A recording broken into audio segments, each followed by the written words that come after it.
Welcome back to Cooking with Big Nasty. Today we're gonna make tacos. Not just any tacos, the world's best tacos. So y'all stay tuned. All right, what you're looking at here is the ingredients for the world's best tacos. No, it is not Old El Paso. Old El Paso sucks. I've had them before, not a big fan. This is what you need to make the world's best tacos. Taco shells. You can buy these in a kit. It's got the taco sauce and seasoning, okay? But I prefer to do it this way because I make a lot of tacos and this thing of seasoning lasts me a long time. You can buy that at Walmart or anywhere else. You can buy the taco sauce just about anywhere. They do not sell these at the Walmart that I go to.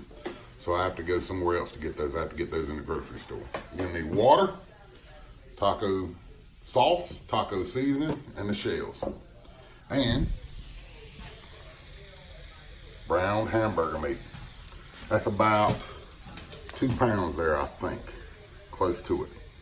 So stay tuned. I'm gonna mix all this stuff up and I'm gonna show you how to make the world's best tacos. All right, I put enough water in there just to cool things off a little bit. And now I'm gonna put something that you probably don't normally do. I'm gonna pour taco sauce in it. This makes them a little bit better in my opinion. Now, the exact volume of that is not known. I just do everything until it feels good. So, you got your taco sauce in there, right? On your hamburger meat. Then I take the taco seasoning and I shake it in there until it feels good. Now look at it as I'm cooking it. All right, that's my taco sauce. Got a little lighting issue in here, so y'all bear with me. Now mix it up.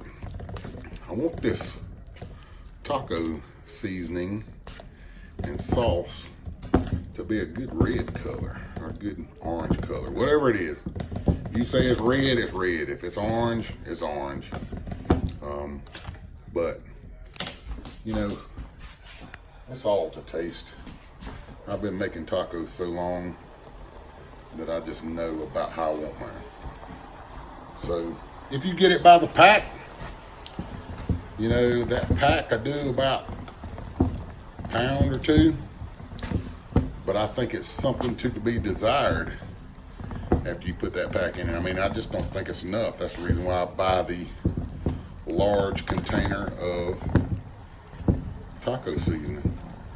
Like I said, I don't use Old El Paso because I don't like the taste of the shells. I don't like the taste of the sauce. I think it tastes like boo-boo myself, but that's just me. I have reduced the heat on this taco meat, and I'm gonna let this stuff come to kind of a cooking boil, I guess you'd call it. I'm speaking redneckese because I am one. But you see this sauce, the way it looks? That's about the way you want it. You want it to absorb into your meat real good. Okay?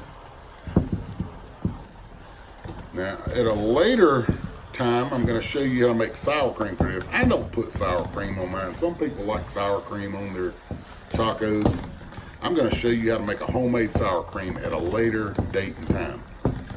And it's going to shock you how I make homemade sour cream. But until I was about 17 years old, I didn't even know sour cream existed in the store. I thought you made it at home. My mom just never really bought it. She always made it. So this is what you want. I got the stove on 3 right now. Still a little high. I want it to cook for a minute, and then I'm going to turn it down. Now, the next part you need to do is put your shells in the oven. You need to bake them in the oven for a few minutes. I think it says put the taco shells. Shoot, I can't even see it here. Well, I'm gonna tell you how I do it. I put the stove on about 300.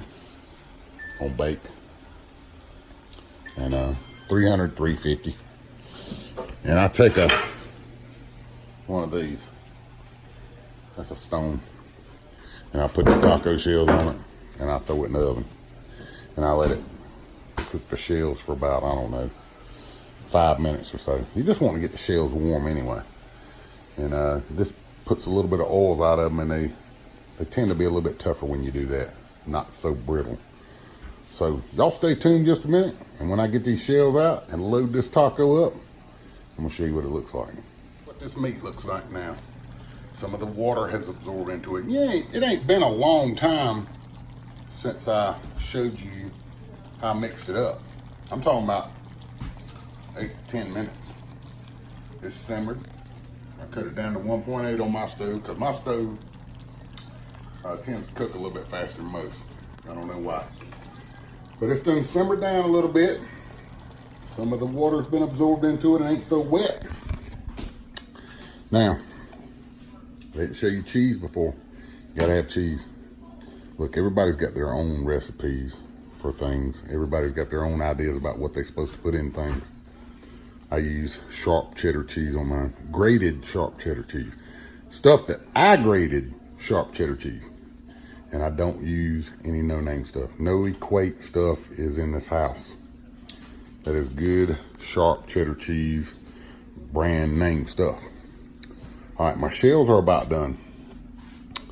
I do want to tell you this. After you make tacos the way I'm making them now, I'm going to tell you about something else that you can do later on, or you can do this when you're making tacos. And it is off the chain. You remember that sour cream I told you about? You'll want to do that with this stuff at some point in time in your life and find out what it's like. It is a religious experience. So stay tuned. I'll be right back with you, and I'll show you what the end result looks like. All right, so I'm sitting down. I have put some meat in 2 of the taco shells. Now I have these little flour tortillas. I ain't a big fan of that crap. I don't like it. I like taco shells. I like corn taco shells. But if you like the flour tortillas, by all means, knock yourself out, okay? I don't do that. What I do is, I put mine in taco shells, and then trying to get this thing arranged on the table so you can see what's going on a little bit.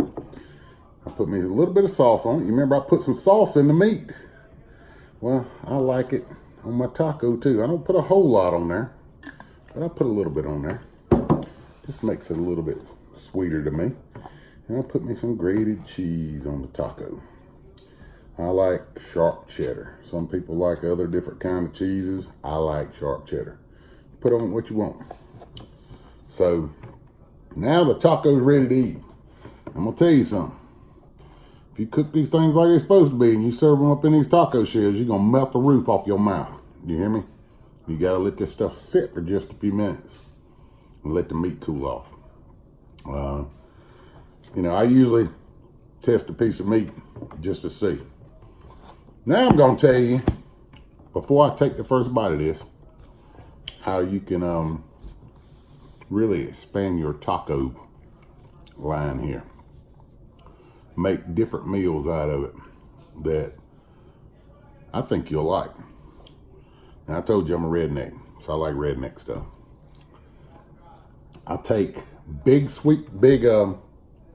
potatoes, just the regular potatoes, big baking potatoes, and I poke holes in them with a fork, and I put them in the microwave and I cook them. And I mean, I cook them and I cook them and I cook them.